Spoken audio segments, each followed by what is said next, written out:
The wrench slipped from my greasy fingers for the third time tonight, clattering against the concrete driveway with a sound that perfectly matched my mood. Lying beneath my rusted Subaru at 11:30 on a Tuesday evening, wrestling with a transmission leak that had been dripping steadily for weeks, I wondered how my life had devolved into this particular brand of misery. Above me, through the open kitchen window, Miriam's voice carried across the night air with crystal clarity. She was on the phone again, her tone sharp and animated in a way it never was when she spoke to me anymore. "I swear, Jonathan would never let something like this drag on for weeks," she said, her words slicing through the humid August air.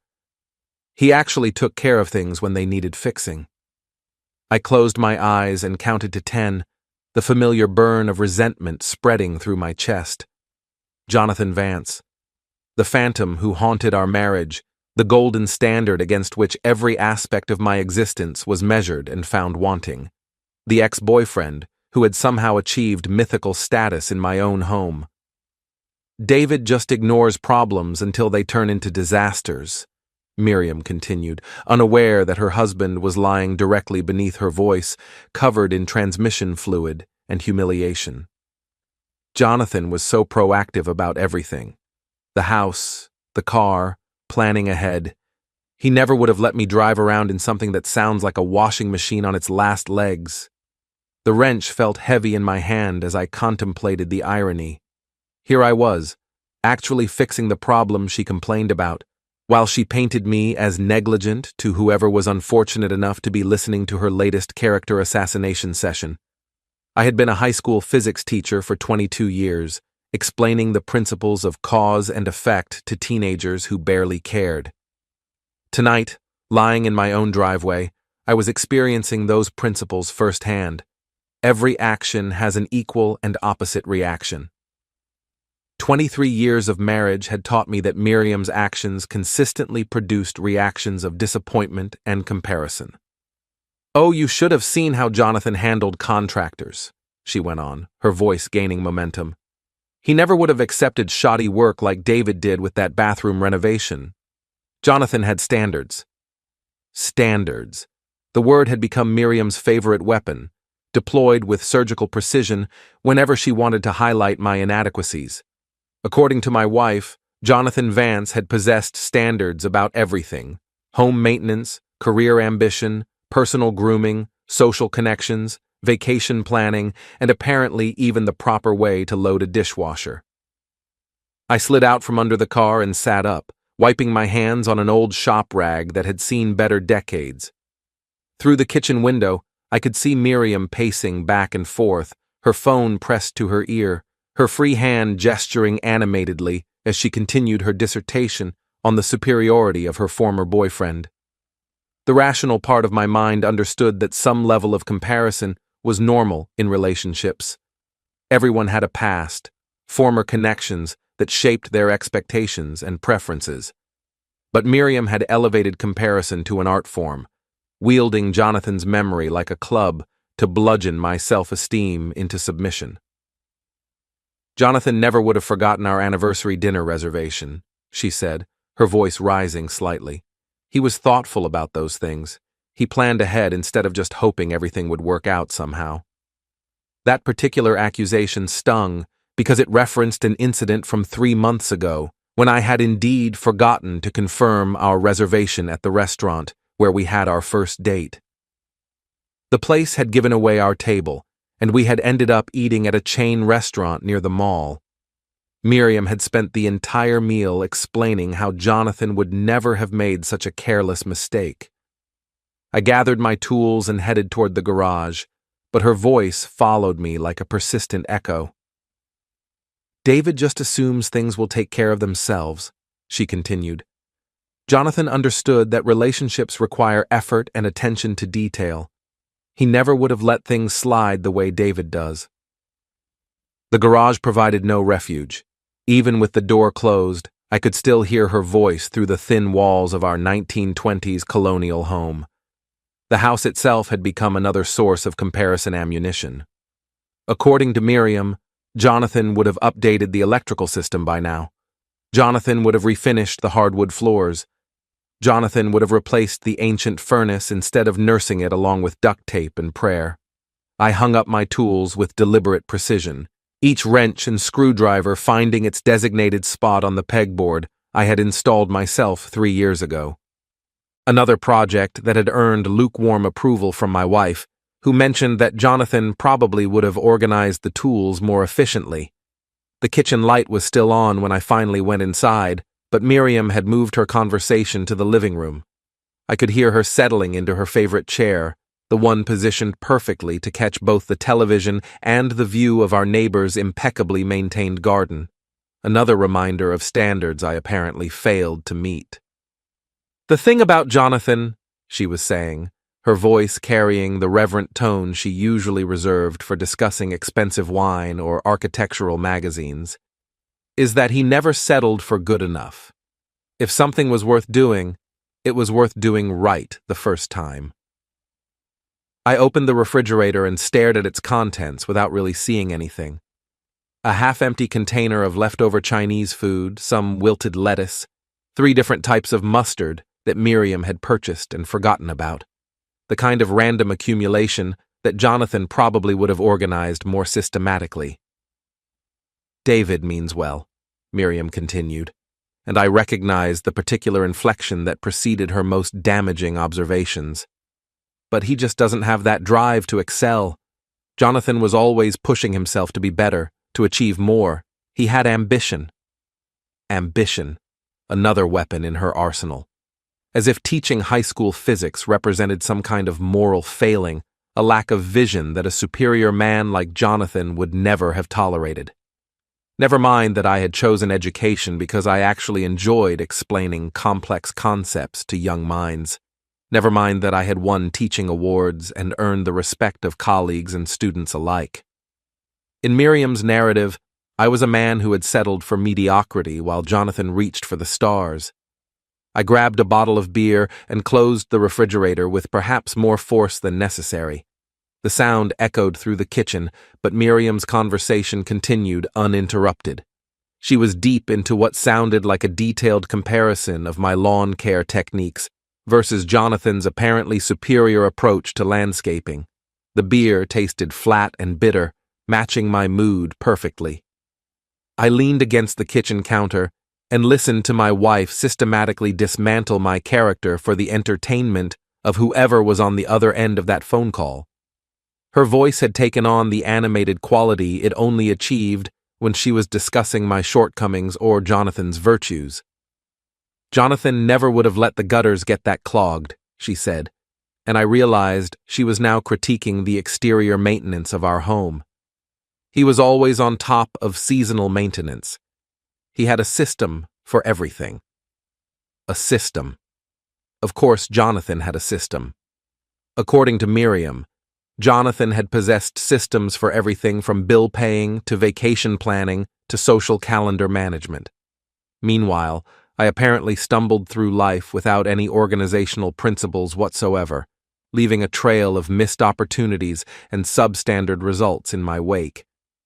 I finished the beer and set the empty bottle on the counter with deliberate quiet. Tomorrow was a school day, and I had papers to grade before bed. Physics tests that required careful attention and thoughtful feedback. The kind of work that Jonathan probably would have completed more efficiently, with better organizational systems and superior time management skills. But as I gathered my materials and headed toward my home office, Miriam's voice followed me once again. "The problem with David," she was saying, her tone taking on the analytical quality she used when discussing architectural problems at her firm, "is that he just accepts things as they are instead of imagining how they could be better." Jonathan was always thinking ahead, always improving situations. He never would have just accepted a leaky transmission or a squeaky door or any of the dozen little problems that David just ignores until they become major issues. I stopped walking and stood in the hallway, listening to her catalog my failures with the systematic thoroughness of a building inspector documenting code violations. Each criticism was delivered with the casual certainty of someone stating obvious facts rather than expressing personal opinions. The home office provided temporary sanctuary, but even with the door closed, I could still hear the rhythmic cadence of her voice as she continued her comparison marathon. I spread the physics tests across my desk and tried to focus on the problems my students had attempted to solve. Questions about velocity and acceleration, momentum and energy transfer. Concepts that followed predictable laws and produced measurable results. Unlike marriage, which seemed to operate according to principles I had never fully understood. The first test paper belonged to Amy Chen, one of my brightest students, who had tackled every problem with methodical precision. Her work showed clear thinking and careful attention to detail, the kind of systematic approach that Jonathan probably would have appreciated and that I apparently lacked in my personal life. I graded 6 papers before Miriam's voice penetrated my concentration again. Jonathan never would have handled the situation that way, she was saying, apparently discussing some recent incident that I had managed poorly. He would have taken charge immediately instead of just hoping everything would work out somehow. The red pen in my hand felt heavier as I tried to focus on the 7th test paper. But Miriam's voice continued its relentless assault on my character, each comparison adding another layer to the accumulated resentment that had been building for months. David just doesn't have that take-charge attitude, she continued. Jonathan was a natural leader. He never would have let people walk all over him the way David does. I set down the pen and stared at the ungraded papers spread across my desk. 23 years of marriage had taught me to recognize the signs of Miriam's longer phone conversations. This one was just getting started. She was settling in for what sounded like a comprehensive review of my inadequacies, with Jonathan's superior qualities providing the measuring stick for every category of failure. The clock on my desk showed 12:15 in the morning. In 6 hours, I would be standing in front of my first period physics class, explaining the principles of motion and force to 17-year-olds who were still half asleep. The irony was not lost on me that I could explain the laws governing physical objects with perfect clarity, while remaining completely baffled by the emotional dynamics of my own marriage. Jonathan had such confidence, Miriam was saying now, her voice carrying the wistful tone she reserved for her most pointed observations. He never second-guessed himself the way David does. When Jonathan made a decision, you could trust that he had thought it through completely. Confidence. Another quality that I apparently lacked, and that Jonathan had possessed in abundance. According to Miriam's frequent observations, Jonathan had approached every situation with the kind of self-assurance that I could only pretend to feel. He had been decisive where I was hesitant, bold where I was cautious, certain where I was doubtful. I tried to return my attention to the physics tests, but the words on the page seemed to blur together. Outside my office door, Miriam's voice continued its systematic demolition of my self-esteem, each comparison delivered with the casual cruelty of someone who had forgotten that her husband might be listening. The thing about David, she said, her voice taking on the lecturing tone she used when explaining architectural concepts to clients, is that he never really commits to anything. Jonathan was completely different. When he decided to do something, he gave it everything he had. Commitment. The accusation hung in the air like smoke from a fire I could not extinguish. According to my wife, I was a man who approached life with insufficient dedication, who held back when I should have pushed forward, who settled for adequate when I should have demanded excellence. I closed the test papers and leaned back in my chair, listening to Miriam continue her detailed analysis of my character defects. The conversation showed no signs of winding down. If anything, she seemed to be gaining momentum, moving from specific criticisms to broader philosophical observations about the differences between men who achieved their potential and men who fell short of their possibilities. Jonathan never would have been satisfied with just getting by, she continued. He had this drive to excel at everything he touched. David just seems content with mediocrity. Mediocrity. The word hit like a physical blow, settling into my chest with the weight of accumulated disappointment. In Miriam's assessment, I was a man who had chosen the path of least resistance, who had accepted good enough when I should have demanded better, who had settled for comfortable when I should have reached for extraordinary. The clock now showed 12:30. Somewhere in the house, my wife was still cataloging my inadequacies for the benefit of her late-night confidant. Each criticism was delivered with the matter-of-fact tone of someone stating obvious truths rather than expressing personal opinions. I stood up and walked to the window, looking out at our quiet suburban street. The houses sat in neat rows, each one representing someone's attempt to build a stable life. Behind those windows, other couples were probably sleeping peacefully, their relationships free from the constant comparisons and criticisms that had become the soundtrack of my marriage. "David means well," Miriam was saying now, her voice carrying the particular inflection that always preceded her most cutting observations. "But he just doesn't have that ruthless drive that separates successful people from everyone else." Jonathan understood that life rewards those who refuse to settle. That ruthless drive, another quality I apparently lacked and that Jonathan had possessed in excess. According to Miriam's analysis, I was a man who approached challenges without enough force, who accepted setbacks too easily, who lacked the relentless determination that defined truly successful individuals. I returned to my desk and tried once more to focus on the physics tests. But Miriam's voice continued its relentless assault, each comparison adding another layer to the growing mountain of resentment that threatened to crush whatever remained of my self-respect. The 13th test paper belonged to Marcus Thompson, a student who struggled with basic concepts but never gave up trying. His work showed effort and determination even when his answers were wrong, the kind of persistence that I apparently lacked and that Jonathan would never have needed because he would have gotten everything right the first time. "Jonathan never would have let himself get out of shape the way David has," Miriam continued, apparently moving on to physical comparisons now.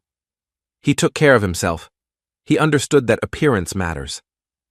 Appearance. I looked down at my transmission-stained shirt and oil-smudged hands.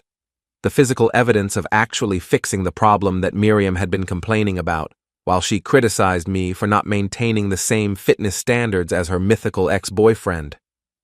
The conversation continued for another 20 minutes, covering topics ranging from my social skills to my career ambitions to my approach to financial planning. Each subject provided another opportunity for Miriam to highlight the vast gulf between Jonathan's superior qualities and my disappointing reality. Finally, mercifully, I heard her saying goodnight to whoever had endured this marathon session of character assassination. The house fell silent, except for the familiar sounds of settling wood and the distant hum of our ancient furnace, another appliance that Jonathan probably would have replaced years ago. I finished grading the physics tests and organized them into neat stacks for tomorrow's classes. The work provided a temporary distraction from the echo of Miriam's criticisms, but I knew that sleep would bring no relief. Her words would follow me into my dreams, where Jonathan's perfect ghost would continue to highlight every area where I had fallen short of acceptable standards. As I turned off the office light and headed toward the bedroom, I caught a glimpse of Miriam through the living room doorway. She was sitting in her chair, staring out the window at the darkness, her phone finally silent in her lap. For just a moment, she looked smaller somehow, less certain than she had sounded during her lengthy critique of my character. But the moment passed quickly, and I continued toward the bedroom, carrying the weight of 99 previous comparisons and the growing certainty that number 100 was not far away. 3 days later, the moment arrived with the mundane inevitability of a physics equation reaching its logical conclusion. I was in the kitchen, attempting to repair the garbage disposal that had been making ominous grinding noises for the past week. The irony was not lost on me that I was once again fixing something while Miriam prepared to criticize me for not fixing it properly. She entered the kitchen carrying a stack of architectural drawings, her heels clicking against the tile floor with the sharp precision of someone who had important places to be and superior standards to maintain. I could feel her watching me as I worked, her presence radiating the particular form of impatience she reserved for moments when I was actively trying to solve the problems she complained about. "This is taking forever," she said, setting down her drawings with unnecessary force. "We have dinner with the Hendersons tonight, and I cannot have this kitchen looking like a disaster zone." I kept my focus on the disposal, my hands working to clear the obstruction that was causing the grinding noise. The Hendersons were Miriam's colleagues from the architectural firm, people who possessed the kind of sophisticated tastes and elevated standards that I apparently failed to meet on a consistent basis. "Almost got it," I said, feeling the blockage start to give way. "Just need another few minutes." "A few minutes," Miriam repeated, her voice taking on the particular tone that signaled an incoming comparison. "Jonathan never would have let it get to this point in the first place. He was proactive about maintenance issues." The words hit like cold water, but I forced myself to continue working. 99 times she had invoked his name. 99 times I had absorbed the comparison and moved on. I could handle one more. "Jonathan had a system for preventing these kinds of problems," she continued, warming to her theme. "He never would have just ignored the warning signs until everything broke down completely." My hands stilled for just a moment as the familiar burn of resentment spread through my chest. But I resumed working, determined to fix the disposal and prove that I was capable of handling household maintenance, despite my apparent lack of Jonathan's superior organizational systems. "There," I said, straightening up as the disposal hummed back to normal operation. "All fixed." I expected at least grudging acknowledgement of my success, but Miriam was studying her architectural drawings with the focused attention she usually reserved for criticizing my efforts. "The Hendersons are going to notice that the cabinet doors don't align properly," she said, without looking up. "Jonathan never would have accepted such sloppy craftsmanship from a contractor." And there it was, the 100th invocation, the final comparison that shattered whatever remained of my patience and tolerance. Something structural collapsed behind my eyes, 23 years of accumulated resentment crystallizing into a moment of perfect clarity. "Then why didn't you marry him?" The words emerged from my mouth carrying years of suppressed frustration and wounded pride. 8 simple words that cut through the kitchen air like a blade through silk. Miriam's head snapped up from her drawings, her eyes widening with surprise. In 23 years of marriage, I had never challenged her comparisons directly. I had absorbed them, endured them, internalized them, but never confronted them head-on. "What did you say?" she asked, her voice uncertain for the first time in months. I looked at her across the kitchen island, this woman who had spent years systematically demolishing my self-esteem with surgical precision. The woman who had elevated her ex-boyfriend to mythical status while reducing her husband to a catalog of inadequacies and disappointments. "You heard me," I said, my voice steady and cold.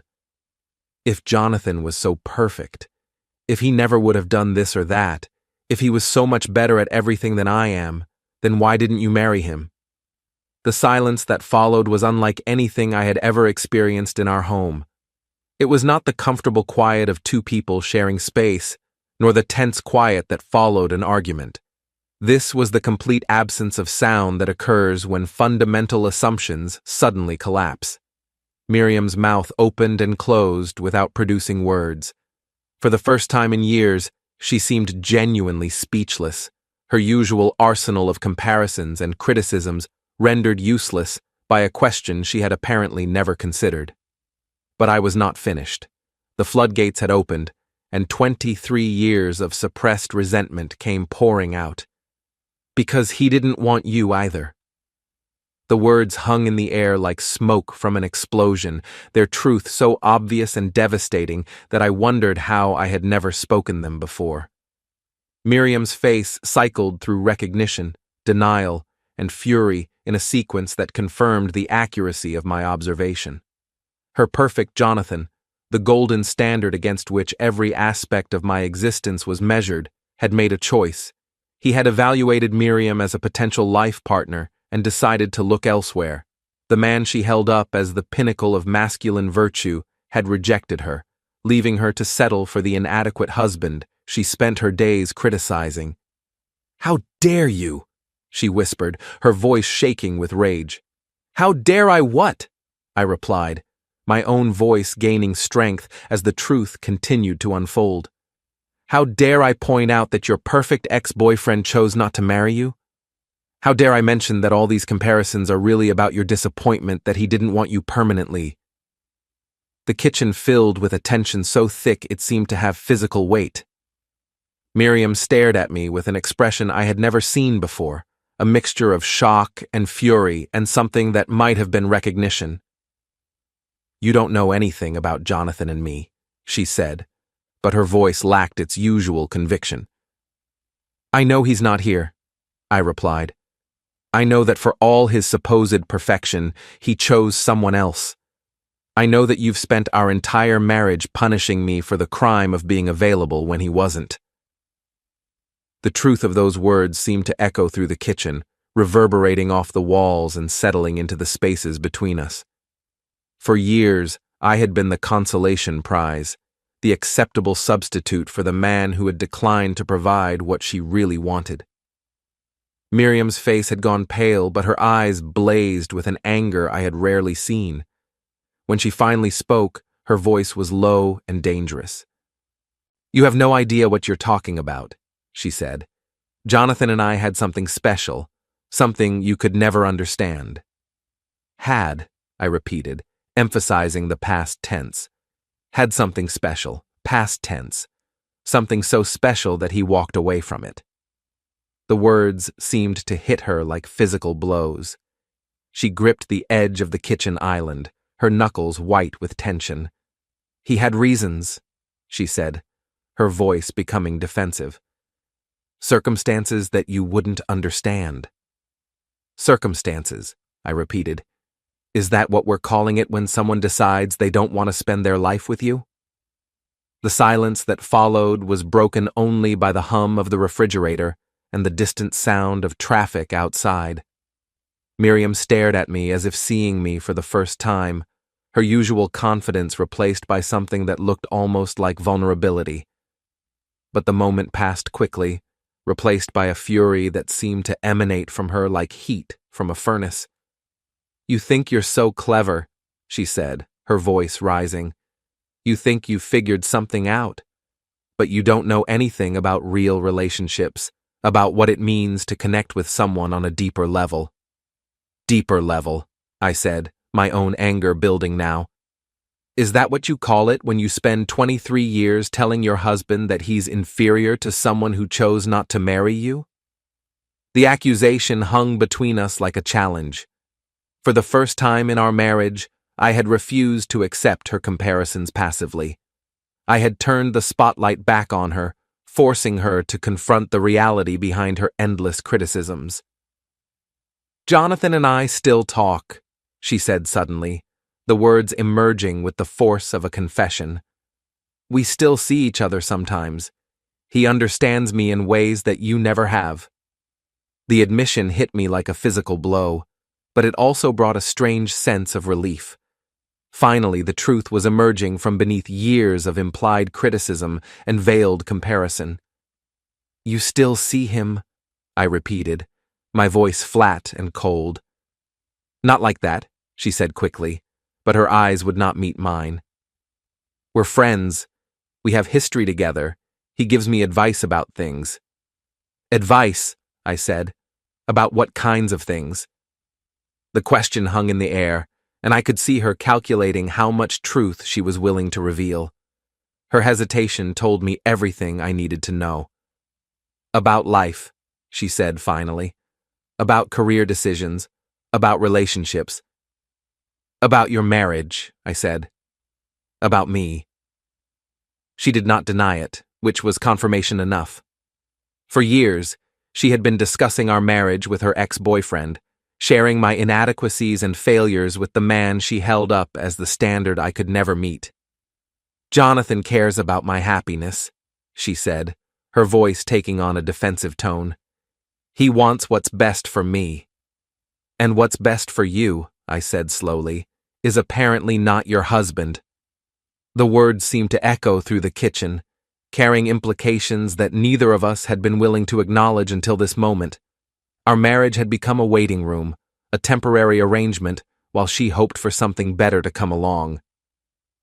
That's not what I said, Miriam replied, but her protest lacked conviction. You didn't have to say it, I told her. You've been saying it for years, every time you compare me to him, every time you tell me what Jonathan would have done differently, every time you make it clear that I'm the consolation prize. The truth hung between us like a wall that could not be crossed. 23 years of marriage reduced to its essential reality. I was the man she had settled for when the man she wanted had chosen someone else. You're twisting everything, she said, her voice rising with desperation. You're making it sound like our whole marriage is some kind of mistake. Isn't it? I asked quietly. The question seemed to drain all the energy from the room. Miriam stared at me with an expression I could not read, her anger replaced by something that might have been sadness or regret or simply exhaustion. I thought you would become more than you are, she said finally, her voice barely above a whisper. I thought you would grow into someone who could challenge me, inspire me, push me to be better. Someone like Jonathan, I said. She nodded slowly, as if the admission cost her something precious. Someone like Jonathan, she agreed. The honesty was brutal and liberating at the same time.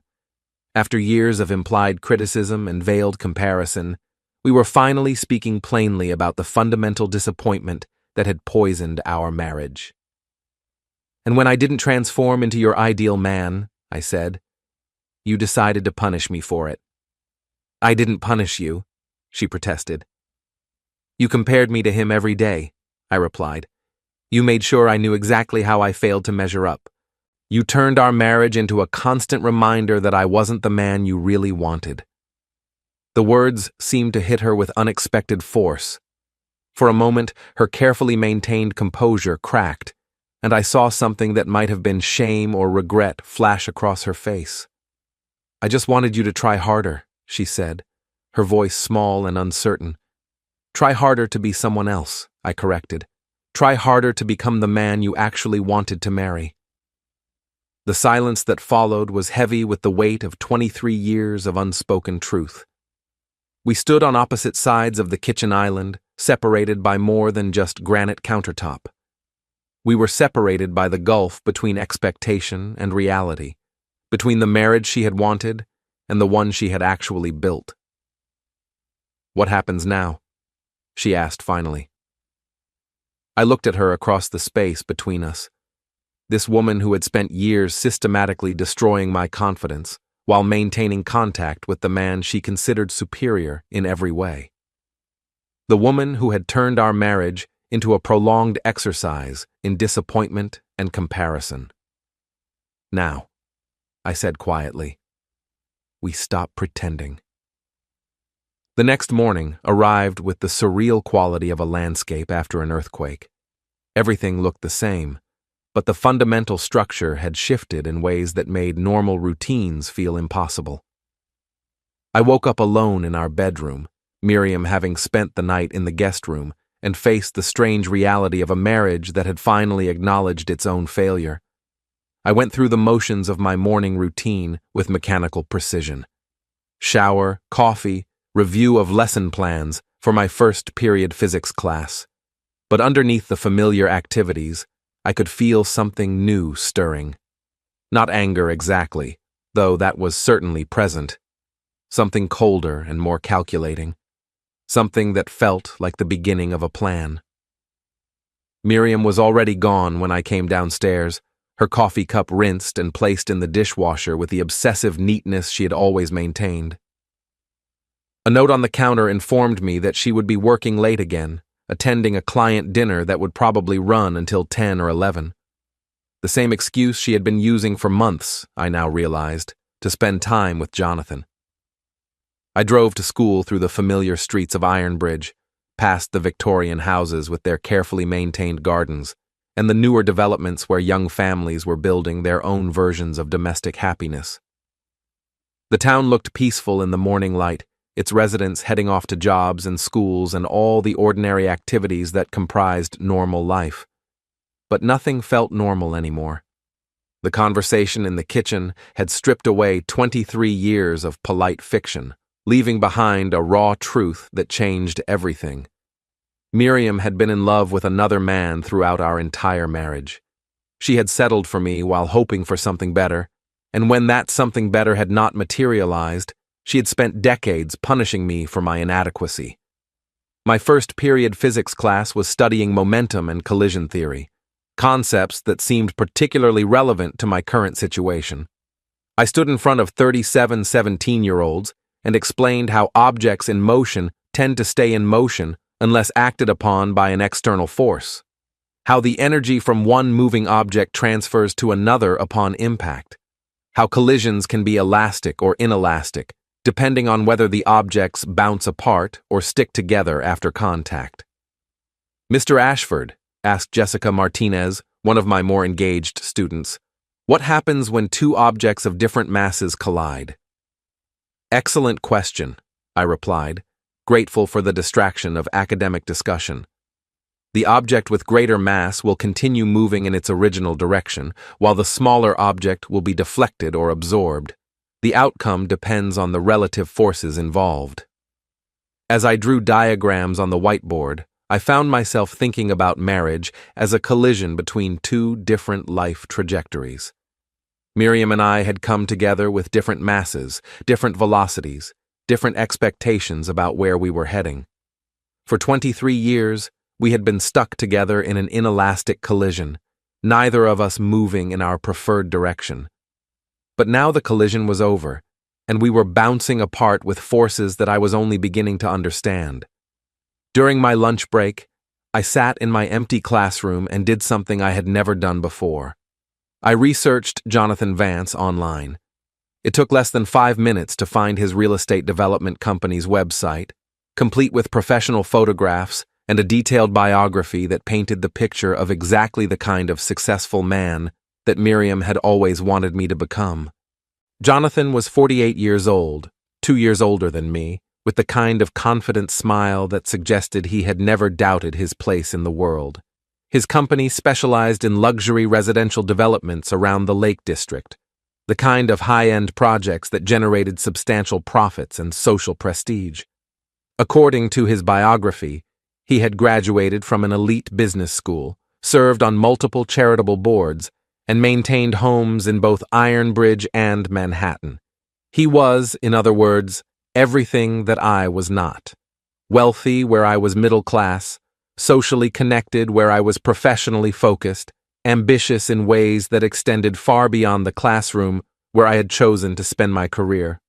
But he was also unmarried, 48 years old and apparently unattached, despite having had relationships with women who clearly wanted to marry him. The pattern suggested either extraordinary selectivity or a fundamental inability to commit to anyone permanently. I spent the rest of my lunch break studying photographs of Jonathan's luxury developments, trying to understand what Miriam saw in this man who had rejected her but continued to occupy space in her imagination. The houses were impressive in their scale and attention to detail, the kind of properties that required substantial wealth to purchase and maintain, the kind of lifestyle that a high school physics teacher could never provide. My afternoon classes passed in a blur of equations and explanations, but my mind kept returning to the revelation that Miriam had been maintaining contact with Jonathan throughout our marriage. The casual way she had mentioned their ongoing relationship suggested that it was not a recent development. They had been talking for years, possibly decades, while I remained oblivious to the triangle that had defined my marriage from the beginning. After school, I drove home through the same familiar streets, but everything looked different now. The Victorian houses seemed like stage sets for domestic dramas I had never suspected. The newer developments felt like monuments to ambitions I had never shared. Even my own neighborhood, with its modest homes and practical gardens, looked like a collection of consolation prizes for people who had settled for less than they really wanted. Our house sat on its small lot, like a physical reminder of my limitations. The transmission stain on the driveway where I had been working 3 nights ago, the gutters that needed cleaning, the front steps that could use repainting. All the maintenance issues that Jonathan would never have allowed to accumulate, according to Miriam's detailed critiques. But instead of feeling ashamed of these imperfections, I found myself experiencing something new.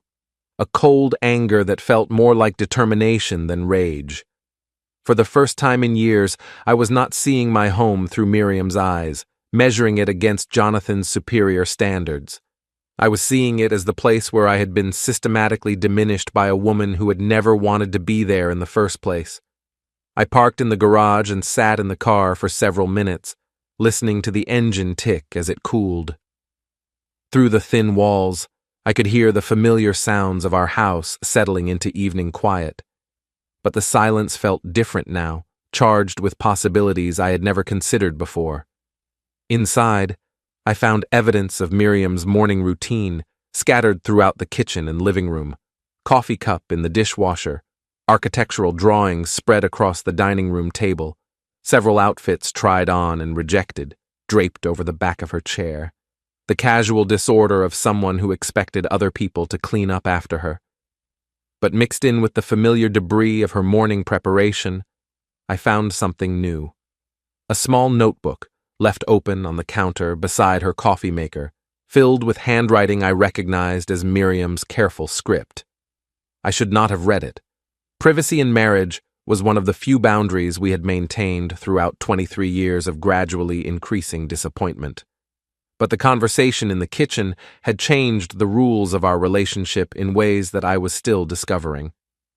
The notebook contained what appeared to be a journal of sorts, though the entries were brief and sporadic.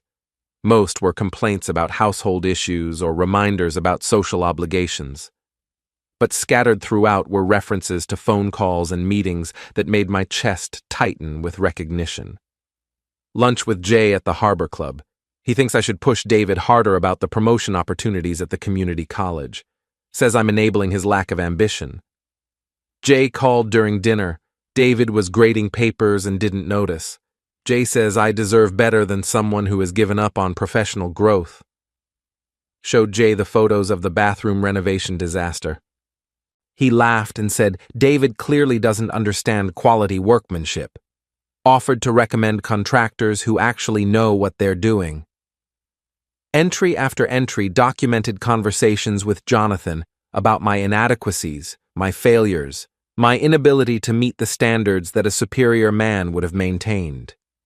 But more than that, they revealed the systematic nature of Miriam's dissatisfaction. She had not simply been venting to a sympathetic friend. She had been building a case against me, documenting evidence of my insufficiency for an audience of one. The most recent entry was dated 2 days ago, the day before our kitchen confrontation. Jay thinks I should stop making excuses for David's mediocrity. Says I'm wasting my life, waiting for him to become someone he's never going to be. Maybe it's time to stop pretending this marriage can be salvaged. I closed the notebook and set it back on the counter exactly where I had found it. But the damage was done. The entries had confirmed what I had suspected since our kitchen conversation. Miriam had been actively undermining our marriage for years, sharing my private failures with the man she considered my superior in every way. But they had also revealed something else. Jonathan was not simply a passive recipient of Miriam's complaints. He was actively encouraging her dissatisfaction, pushing her to abandon a marriage that he apparently viewed as beneath her standards. The man who had rejected her years ago was now systematically destroying her relationship with the man she had married instead. I walked through our house with new eyes, seeing it not as a home but as a crime scene where my self-respect had been murdered by degrees. Every room contained memories of comparisons and criticisms, moments when Miriam had made it clear that I was failing to meet expectations that had been set by another man. The living room where she had spent countless hours on the phone with Jonathan, discussing my inadequacies while I graded papers in the next room. The dining room where she had criticized my conversation skills during dinner parties, explaining how Jonathan would have been more engaging with our guests. The bedroom where she had grown increasingly distant, her affection rationed like a scarce resource that had to be earned through achievements I was apparently incapable of reaching. But instead of the familiar weight of shame and inadequacy, I felt something else building inside me. A cold clarity that felt almost like relief. For the first time in years, I was not trying to figure out how to be better, how to meet standards that seemed to shift every time I approached them. Instead, I was beginning to understand the true nature of the game I had been playing. Miriam had never wanted me to succeed. She had wanted me to fail in specific ways that would justify her dissatisfaction and validate her belief that she had settled for less than she deserved. Every criticism had been designed not to help me improve, but to confirm that I was incapable of improvement. And Jonathan had been coaching her from the sidelines, helping her build a case against a marriage that threatened his position as the ideal man in her imagination. I spent the evening in my home office, grading papers and planning lessons with a focus I had not felt in months. But underneath the familiar routine of academic work, I could feel something new taking shape. Not a plan exactly, but the beginning of an understanding about what needed to happen next. For 23 years, I had been playing defense in my own marriage, constantly trying to prove that I was worthy of my wife's respect and affection. But the notebook had made it clear that the game was rigged. No amount of improvement would ever be enough, because the standards were being set by someone who had a vested interest in my failure. It was time to stop playing defense and start playing offense. When Miriam came home at 11:30, I was still in my office, working at my desk as if nothing had changed. I heard her heels clicking across the kitchen floor, heard her moving through the house with the careful quiet of someone who did not want to disturb her husband's work. But everything had changed. The notebook had revealed the true architecture of our marriage, the systematic way my confidence had been demolished to serve someone else's agenda. And now that I understood the game, I was ready to start playing by different rules. The physics of collision were simple and predictable. Objects in motion stayed in motion unless acted upon by an external force. For 23 years, Miriam and Jonathan had been the external force acting upon my life, deflecting me from my natural trajectory and absorbing my energy for their own purposes. But every action had an equal and opposite reaction, and I was just beginning to understand what my reaction was going to look like. The next 2 weeks passed in a strange state of suspended animation. Miriam and I moved through our daily routines with the careful politeness of strangers sharing a hotel room, acknowledging each other's presence without engaging in meaningful conversation. She continued working late and attending mysterious client dinners, while I focused on my teaching and began quietly gathering information about the life she had been living behind my back. The notebook had been just the beginning. Once I started looking for evidence of Miriam's double life, I found it everywhere. Credit card statements showing lunches at expensive restaurants on days when she claimed to be working through her break. Phone records revealing lengthy conversations with a number I now knew belonged to Jonathan. Email confirmations for weekend conferences that her architectural firm had never sponsored. But I was careful not to confront her directly with any of these discoveries. The kitchen conversation had taught me the value of strategic timing, of allowing pressure to build before releasing it at the moment of maximum impact. Instead, I began documenting everything with the systematic thoroughness of a physics experiment, creating a comprehensive record of deception that would be impossible to deny or explain away. My students noticed the change in my demeanor, though they interpreted it as increased confidence rather than suppressed rage. My explanations became sharper, my classroom management more decisive. When Tommy Richardson tried to disrupt my second period class with his usual attention-seeking behavior, I shut him down with a precision that surprised both of us. Physics is about cause and effect, I told him, my voice carrying an authority I had never possessed before. Every action produces consequences. The question is whether you're smart enough to calculate what those consequences will be before you commit to the action. Tommy sat down without another word, and the rest of the class paid attention with an intensity that felt almost like respect. During my lunch breaks, I continued researching Jonathan's business empire, learning about his development projects and social connections with the thoroughness of a military intelligence officer studying an enemy position. His company had built some of the most exclusive residential communities in the region, catering to wealthy professionals who wanted lakeside luxury without the inconvenience of city life. But I also discovered some interesting details that Miriam's journal entries had not mentioned. Jonathan's company had been involved in several zoning disputes over the past 5 years, conflicts with environmental groups who opposed his development plans near protected wetlands. He had won most of these battles through a combination of political connections and legal maneuvering, but the victories had created enemies among conservationists and longtime residents who viewed his projects as destructive to the area's natural character. More interesting still were the financial records I found through public databases.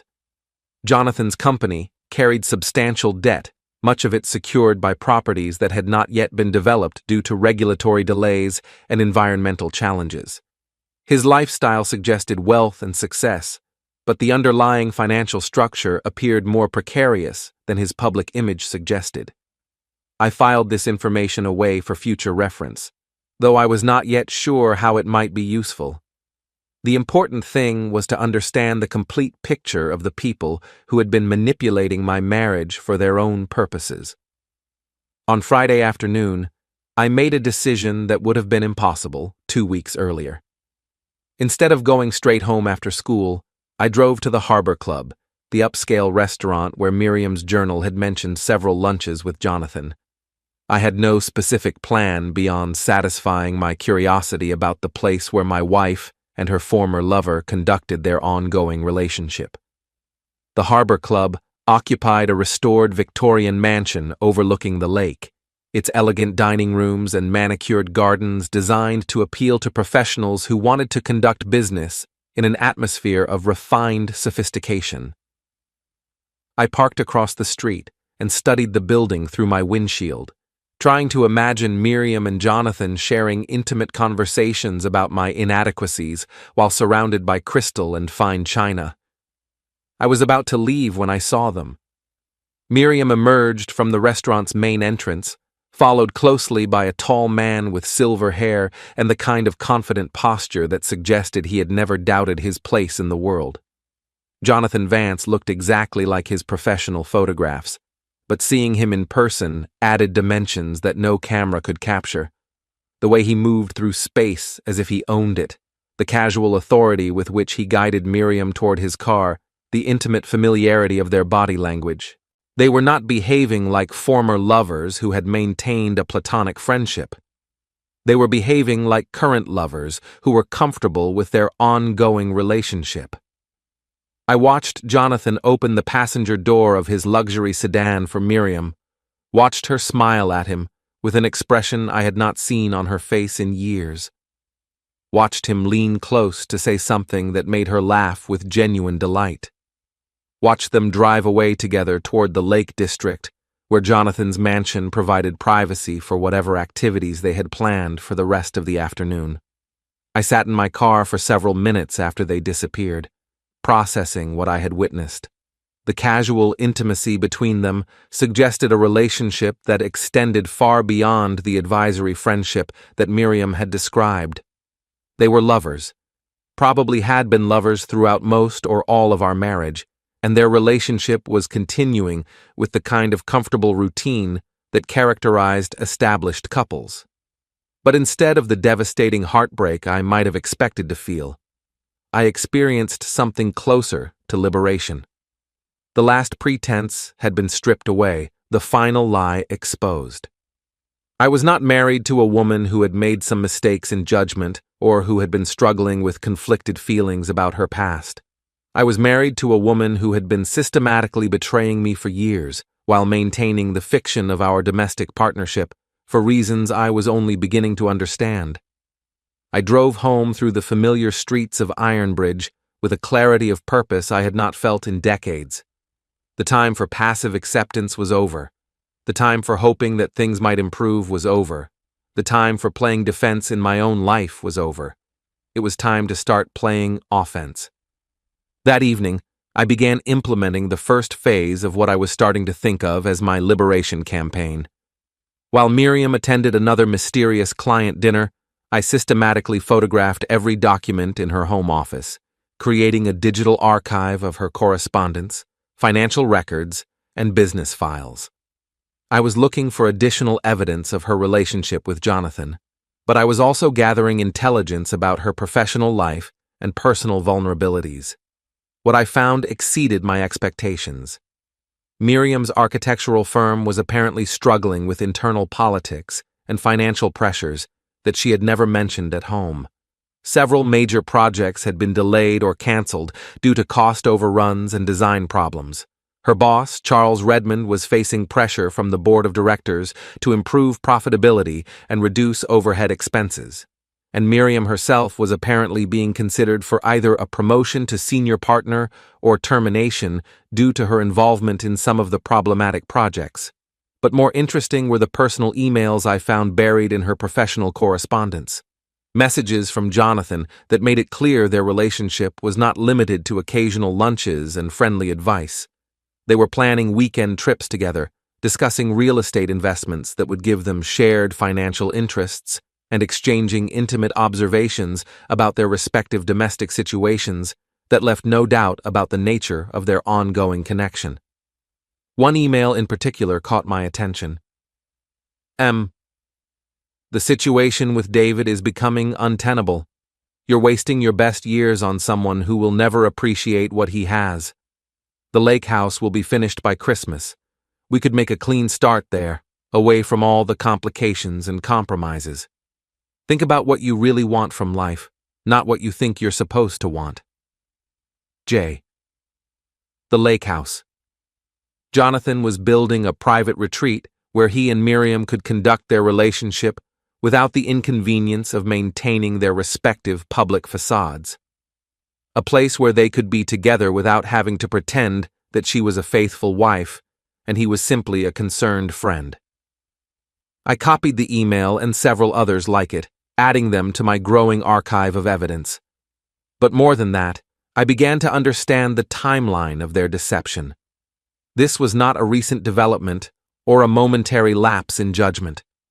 This was a long-term relationship that had been carefully hidden while they decided how and when to make it public. And I was apparently the primary obstacle to their happiness, the inconvenient husband who needed to be eliminated from the equation before they could move forward with their plans. But they had made a critical error in their calculations. They had assumed that I would remain passive, that I would continue absorbing criticism and accepting diminished status until they were ready to discard me completely. They had not anticipated that their victim might develop his own agenda. I spent the weekend developing what I had begun to think of as a comprehensive response strategy. Not revenge exactly, though that was certainly a component. Something more systematic and thorough. A complete reversal of the power dynamics that had defined my marriage for 23 years. The first step was financial. On Monday morning, I visited our bank and transferred half of our joint savings into a new account in my name only. I also canceled the credit cards that Miriam had been using to finance her lunches with Jonathan and her weekend getaways to destinations that were supposedly related to her architectural work. The second step was legal. I made an appointment with Helena Blackwood, a divorce attorney whose reputation for aggressive advocacy had made her both feared and respected throughout the region. I was not ready to file for divorce yet, but I wanted to understand my options and begin preparing for the legal battle that seemed increasingly inevitable. The third step was social. I began reaching out to old friends and colleagues who had gradually disappeared from our lives as Miriam's social ambitions had led her toward more sophisticated circles. People who remembered me as I had been before 23 years of systematic criticism had eroded my confidence and self-respect. But the fourth step was the most important and the most dangerous. I began planning a public revelation that would expose Miriam and Jonathan's relationship in a way that would make it impossible for them to continue their deception or control the narrative about what had happened to our marriage. I was not interested in private confrontations or quiet divorces. I wanted everyone who had witnessed my humiliation to understand the truth about what had been happening behind the scenes. I wanted Miriam's colleagues and social connections to know that her criticisms of her husband had been motivated by her ongoing affair with another man. I wanted Jonathan's business associates and community standing to be affected by the revelation that he had been systematically destroying someone else's marriage for his own benefit. Most of all, I wanted them to understand that their victim had been paying attention, gathering evidence, and preparing a response that would be proportional to the damage they had inflicted. The physics of action and reaction were simple and predictable. For 23 years, they had been acting upon my life with forces designed to diminish and control me. Now it was time for them to discover what an equal and opposite reaction looked like when it was applied with scientific precision and unlimited determination. The 100th invocation had been their mistake, but my response was going to be their education. The opportunity I had been waiting for arrived with the elegant inevitability of a perfectly planned physics demonstration. The Ironbridge Community Foundation's annual charity auction, scheduled for the last Saturday in October, would bring together everyone who mattered in our small city's social and professional circles. Miriam would be there representing her architectural firm. Jonathan would be there as one of the event's major sponsors, and I would be there as well, though not in the capacity that anyone expected. 3 weeks of careful preparation had transformed me from a passive victim into something considerably more dangerous. Helena Blackwood had provided expert guidance on the legal implications of various courses of action. My financial preparations had secured my independence and limited Miriam's access to resources she had taken for granted. Most importantly, my psychological preparation had replaced 23 years of accumulated shame with a cold determination that felt almost like peace. The charity auction was held in the ballroom of the Lakeside Manor, a restored 19th-century hotel that served as the venue for Ironbridge's most important social events. I arrived early, wearing my best suit and carrying a leather portfolio that contained carefully organized documentation of everything I had discovered about Miriam and Jonathan's relationship. The ballroom was already filling with the kind of people who considered themselves the backbone of our community. Successful professionals, prominent business owners, civic leaders who served on various boards and committees, people who valued reputation and social standing above almost everything else. I positioned myself near the registration table, greeting acquaintances with a confidence that surprised them and probably surprised me as well. For the first time in years, I was not seeing myself through Miriam's eyes, measuring my performance against Jonathan's superior standards. I was simply being myself, without apology or explanation. "David," called Margaret Henderson, whose husband ran the largest accounting firm in town. "How wonderful to see you here. Miriam mentioned that you might not be able to attend." "Change of plans," I replied with a smile that felt genuine. I realized there were some things I needed to say to this particular audience. Margaret looked puzzled, but pleased. "Are you presenting one of the auction items?" "Something like that," I said. Miriam arrived 20 minutes later, looking elegant in a black dress that I recognized as new and expensive. She scanned the room until she spotted me, her expression shifting from surprise to concern as she realized I was not behaving according to the script she had written for our marriage. "David," she said, approaching me with the careful smile she used for public occasions. "I didn't expect to see you here." "I'm sure you didn't," I replied, "but I thought it was time I started participating more actively in community events. You've been telling me for years that I need to be more socially engaged." Her smile faltered slightly as she tried to read my tone. That's wonderful. I just wish you had mentioned it earlier. I could have arranged for us to sit together. That won't be necessary, I said. I have my own agenda for this evening. Before she could respond, Jonathan appeared beside her with the casual possessiveness of a man claiming his territory. He was even more impressive in person than he had been in photographs, with the kind of physical presence that commanded attention and respect. You must be David, he said, extending his hand with a smile that managed to be both friendly and condescending. I've heard so much about you.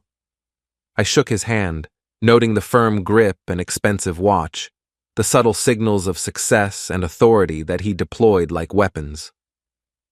I'm sure you have, I replied. Miriam tells me you two have been discussing my inadequacies for quite some time. The smile froze on Jonathan's face as he processed what I had just said.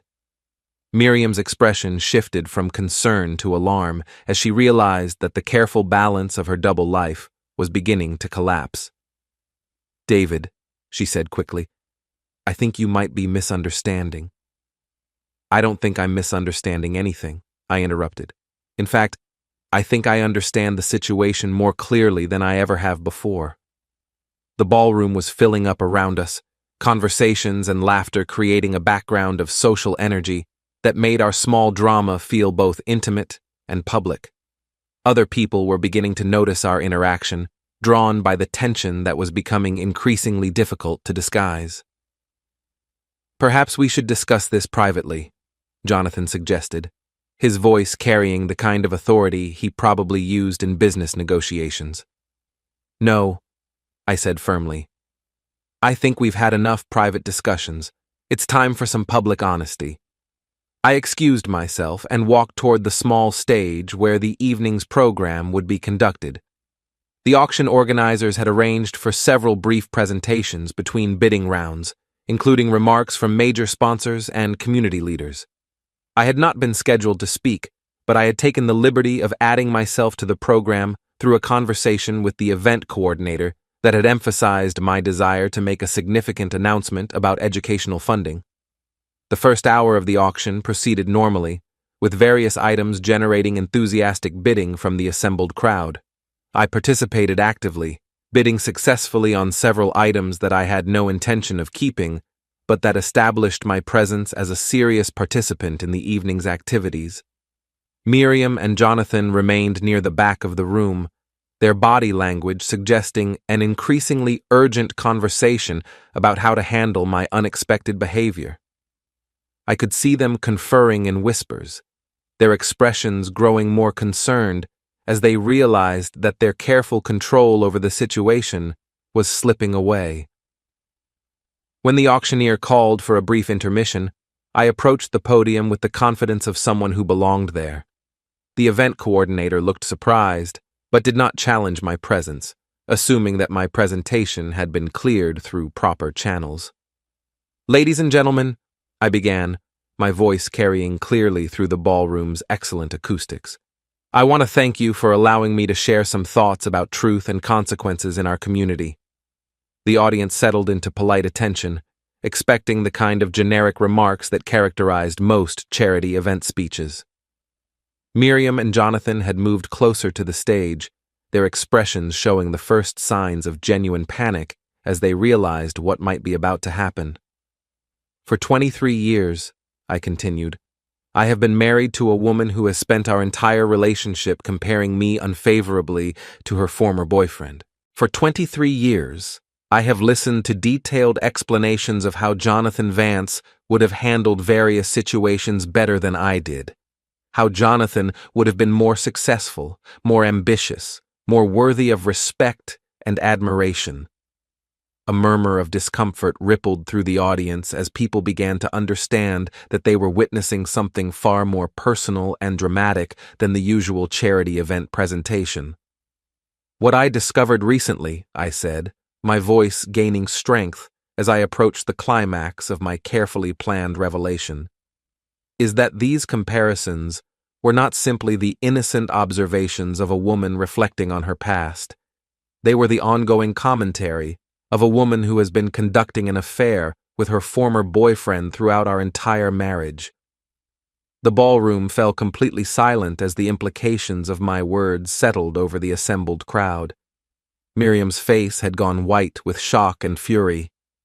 Jonathan was moving toward the stage with the obvious intention of stopping my presentation, but several people blocked his path as they turned to stare at the unfolding drama.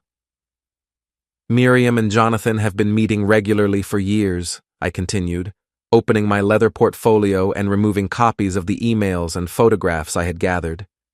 They have been planning a future together while maintaining the fiction of their respective single and married status, and they have been using me as a convenient scapegoat for their own moral failures. The silence was broken by excited whispers as people began processing what they were hearing. This was not just personal drama, it was social scandal of the highest order, involving two prominent members of the community who had built their reputations on foundations of respectability and success. "Jonathan," I said, looking directly at him as he stood frozen near the stage, "has been systematically undermining my marriage while presenting himself as a successful businessman and community leader. He has been coaching my wife in the art of emotional abuse, encouraging her to destroy my confidence and self-respect so that she would be more willing to abandon our marriage for a relationship with him." Jonathan's face had gone red with anger and embarrassment as he realized that his carefully maintained public image was being destroyed in front of everyone who mattered in his professional and social life. "And Miriam," I continued, turning toward my wife, "has been using our marriage as a waiting room while she hoped for something better to come along. She has spent 23 years punishing me for the crime of being available when the man she really wanted chose not to marry her." The audience was completely absorbed now, their attention focused on the three of us with the intensity of people witnessing a traffic accident. This was the kind of public revelation that would be discussed and analyzed for months, the kind of scandal that would permanently alter how everyone involved was perceived by their community. "But here's what neither of them understood," I said, my voice carrying a note of satisfaction that I made no effort to conceal. "I have been paying attention, I have been gathering evidence, and I have been preparing for this moment when their deception would finally be exposed for everyone to see." I held up the portfolio containing copies of emails, photographs, credit card statements, and phone records that documented their relationship in exhaustive detail.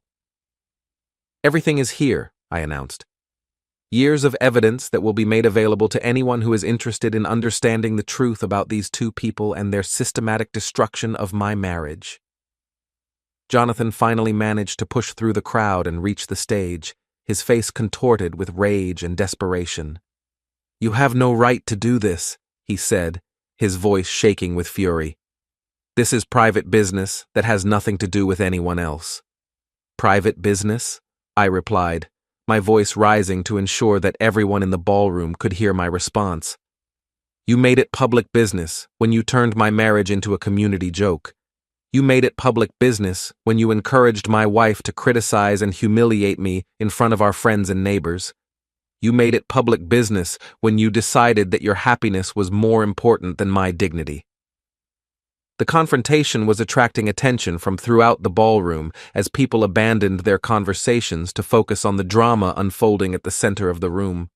Someone had started recording the scene with their phone, ensuring that this moment would be preserved and shared far beyond the people who were present to witness it directly. Miriam finally found her voice, though it emerged as little more than a whisper. "David, please," she said, her composure completely shattered. "This isn't the way to handle this situation." "This is exactly the way to handle this situation," I replied, feeling a surge of satisfaction as I watched her confidence crumble. "You spent 23 years handling our marriage your way, with lies and deception and systematic emotional abuse. Now we're going to handle it my way, with truth and consequences and public accountability." The ballroom had become completely silent except for the sound of my voice and the whispered conversations of people trying to process what they were witnessing. Ladies and gentlemen, I said, addressing the audience directly, I want you to understand what you have been watching for the past several years. When you saw me being criticized and diminished by my wife in public settings, you were not witnessing the normal conflicts of a troubled marriage. You were witnessing the systematic destruction of one person by two others who were pursuing their own agenda at my expense. The words felt like liberation as they emerged from my mouth. 23 years of suppressed truth finally being spoken in front of the people who needed to hear it. When you heard Miriam complaining about my inadequacies and failures, you were not hearing the honest frustrations of a disappointed spouse. You were hearing the calculated cruelty of a woman who was building a case against her husband to justify her ongoing affair with another man. I could see people in the audience nodding as they remembered specific incidents and conversations, moments when they had witnessed my humiliation without understanding the larger context that explained what was really happening. And when you admired Jonathan's success and community involvement, you were not seeing the achievements of a man who had earned his position through honest effort. You were seeing the performance of someone who had built his life on the destruction of other people's happiness. The silence that followed was heavy with the weight of revelation and judgment. In the space of 10 minutes, I had permanently altered how everyone in the room would think about Miriam and Jonathan for the rest of their lives. But I was not finished yet. There is one more thing you should know, I said, my voice carrying a note of finality that signaled the approaching conclusion of my presentation. For the 100th time in our marriage, Miriam compared me unfavorably to Jonathan, telling me what he would have done differently in a particular situation. And for the first time, I asked her the obvious question.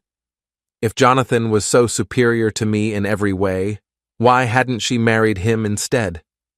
The audience leaned forward slightly, sensing that they were about to hear the climax of the story I had been telling. The answer, as it turns out, is simple, I continued. She didn't marry Jonathan because he didn't want her. 23 years ago, he evaluated her as a potential life partner and chose to look elsewhere. And she has been punishing me ever since for the crime of being willing to marry someone that her ideal man had rejected. The words hit the ballroom like a physical force, their brutal honesty cutting through years of pretense and social politeness. Miriam's face crumpled as she realized that her most carefully guarded secret had been exposed in the most public way possible. So here we are, I concluded, closing the portfolio and looking directly at both Miriam and Jonathan. The truth is finally out. Everyone knows who you really are and what you have been doing. And now you get to live with the consequences of your choices, just like I have been living with the consequences of trusting you. The ballroom remained silent for several long seconds before exploding into animated conversation as people began processing what they had just witnessed and sharing their reactions with their neighbors. I stepped down from the podium and walked toward the exit, leaving Miriam and Jonathan to face the crowd of people who would never look at them the same way again. Behind me, I could hear the rising volume of excited voices as the assembled guests began dissecting every detail of the revelation they had just experienced.